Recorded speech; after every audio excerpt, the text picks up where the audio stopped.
this is Jennifer Terry and welcome to my channel. In this video, pag-uusapan natin ang travel advisory for outbound passengers from the Philippines. So, dahil nga may travel ban, alamin natin kung sino lang ba ang maaaring lumabas ng bansa at ano-ano ang mga requirements dito. So, stay tuned.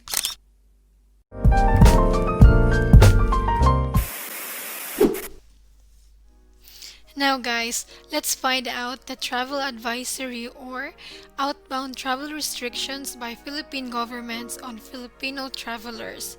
So in short, sino-sino ba yung maaaring lumabas ng bansa? Who is allowed to leave the Philippines? So let's get started. So, sa unang lista sa mga pwedeng lumabas o pwedeng umalis ng bansa ay ang mga overseas Filipino workers. So, sila po ay pwedeng lumabas ng bansa. Next, foreigners. Sunod, mga balikbayan. So, ito mga balikbayan, ito yung mga Filipino na nag-migrate na sa ibang bansa. Mga balikbayan is yung mga hindi na sila Filipino citizen, foreign citizen na sila. So, yung passport nila is hindi na Philippines, kundi iba na. So, sila po ay maaaring umalis ng bansa. Next, permanent visa holders in other jurisdictions. So, yung mga Filipino citizen pa rin pero sa ibang bansa na sila nakatira. So, may permanent residency na sila doon. Next is students enrolled in schools abroad. So, yung mga international students, yung mga mag-aaral sa ibang bansa ay maaaring lumabas. Next is participants in exchange visitor programs.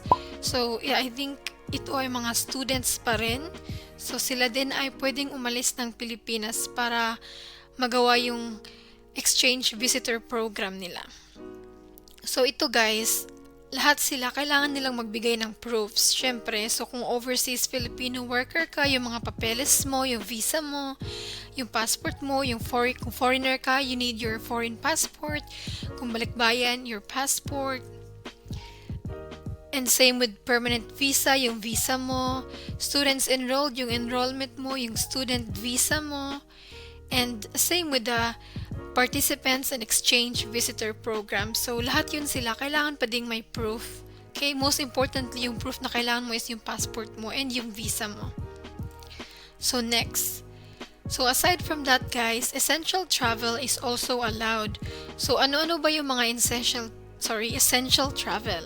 So, una, so this is defined as going abroad for, first is business and work. So, trabaho. Next is medical. So, for example, may operations ka na hindi kayang gawin sa Pilipinas or may kailangan kang treatment sa ibang bansa, yes, pwede po kayong umalis ng bansa. Next is emergency. And lastly is other humanitarian reasons. So, with these reasons, kailangan magbigay ng mga proof. And also, land, air, and sea travel of uniformed personnel for official business, especially those na magtra-transport ng mga medical supplies, laboratory specimens na related sa COVID-19 and other humanitarian assistance ay allowed din po. So, essential travel is allowed. That's what we know. Pero, yung IATF resolution, ang government ay nagbigay ng requirements para sa mga magta-travel using essential travel or reason. So, first na requirement is execution of a Bureau of Immigration declaration acknowledging the risk involved in traveling. So, including risk of delay in the return trip to be provided for in the check-in counters by the airline. So, dito, kailangan makipag-coordinate ka sa Bureau of Immigration. Next is, and last, upon return, sa pagbalik, kailangan i-follow mo yung guidelines of returning overseas Filipinos of the National Task Force. So, pagkatapos ng essential travel mo at babalik ka na sa Pilipinas, kailangan mo ding mag-comply sa rules ng mandatory quarantine, yung swab test, ganun. Kailangan mo ding mag-swab test pagdating sa airport, tsaka mag-quarantine while naghihintay sa iyong result.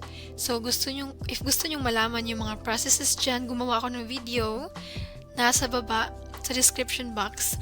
If you want to check, yun lang, libreng plug. So next. So yun guys, yung mga categories, mga foreigners, balikbayan, OFW, student visa, permanent residence, yun sila pwedeng lumabas, tsaka yung essential travel. So who else? Sino pa ba ang mga pwedeng lumabas? So remember nung March 17, di ba? Yun yung panahon na nagkaroon ng travel ban. But, breaking news, nung July 7, ang government of the Philippines ay nag-announce na non-essential travel abroad ay pwede na mag-resume. So under certain conditions to ensure the safety of the traveler. So non-essential travel is also allowed. But, anong but? So non-essential travel may be allowed if you meet these conditions. So may mga condition kailangan i-comply. So una is submission of a confirmed round-trip tickets for those traveling on tourist visa. So I think even before this pandemic, basta nagta-travel ka ng tourist visa, kailangan round-trip yung ticket mo. Pero anyway, yun yung requirement. Kailangan may round-trip ticket ka paalis ng Pilipinas at pabalik kung tourist visa. Next, number 2, adequate travel and health insurance to cover rebooking and reaccommodation expenses if stranded, hospitalization, and such amount may be determined by DOT. So, kasi nga maraming mga changes, possible na yung flight mo pabalik ng Pilipinas ay makancel at mas matagalan pa yung stay mo sa abroad. So, nire-require ng Department of Tourism na magkaroon ka ng parang show money ba or emergency fund. Kunwari mangyaring, di ba, cancel yung flight mo or mas stranded ka sa ibang bansa, kailangan kang mag-show ng money. So, yung amount na yun is determined. Yung DOT or Department of Tourism ang magde-determine doon. So, kailangan mo silang i-contact dito para malaman kung magkano yung parang show money mo. Number 3, allowed entry by the destination country in accordance with said country's travel, health, and quarantine restrictions. So guys, alam naman natin na halos lahat ng bansa sa mundo ay nagkaroon ng travel ban dahil nga sa pandemic. So hindi lang Pilipinas ang nagkaroon ng travel ban. So maaring sa bansang pupuntahan mo ay maaring hindi ka makapasok. So kailangan malaman mo kung allowed ka ba. Okay? So, for a list of countries kung saan allowed ang Filipinos or kung sino man ang allowed, yung DFA ay nagbigay din ng list. Okay? So, ito siya. So, unahin natin sa America. So, tingnan natin. Okay. So, most countries, hindi talaga allowed yung Filipinos. So, merong mga conditions na mga diplomats lang yung pinapapasok. Ganon. Nandito din kung maaari bang umalis sa bansa ang mga Filipinos na nandito. So marami siya guys. Kayo na bahalang mag-check and it's always best na i-check nyo din yung immigration website ng kung saang bansa kayo papunta para mas accurate at mas tama yung information. Next is America pa rin. Mostly hindi pa rin pinapapasok. Sunod is Asia Pacific. Mostly hindi pa rin pinapapasok yung mga Filipinos, 'di ba? May mga check pero kagaya ng sa Australia bawal na bawal talaga guys. Yung mga diplomats, UN passport holders lang pinapapasok nila. And next is Asia Pacific pa din. So meron na nagpapaalaw kagaya ng Maldives, Mongolia, yan sila, pwede na. Sa Asia Pacific pa din, bawal pa sa Taiwan, bawal sa Thailand. Sa Korea, pwede na. Pwede na sa Korea, guys. Follow nyo lang pala yung medical protocols nila. Sunod is sa Europe. Sa Europe is sa Andorra, pwede na. Pero mostly hindi pa rin, di ba? Dito sa Europe pa rin, marami pa rin X. Hindi pa rin pinapapasok. Montenegro lang ata yung check dito. So, you can check it na. You can do your own research na. Sa Europe pa rin, XXX pa rin. Serbia, pwede na. Serbia. Dito is Middle East and Africa. So, mostly X pa rin, diba? Bawal sa Chad, bawal sa Algeria. O sa Egypt, pwede na sa Egypt. Middle East pa rin and Africa.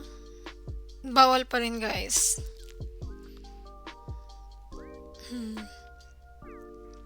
So, iba-iba yung rules ng bawat bansa. Baka sa ibang bansa na nandito, pwede kayong mag-request of entry.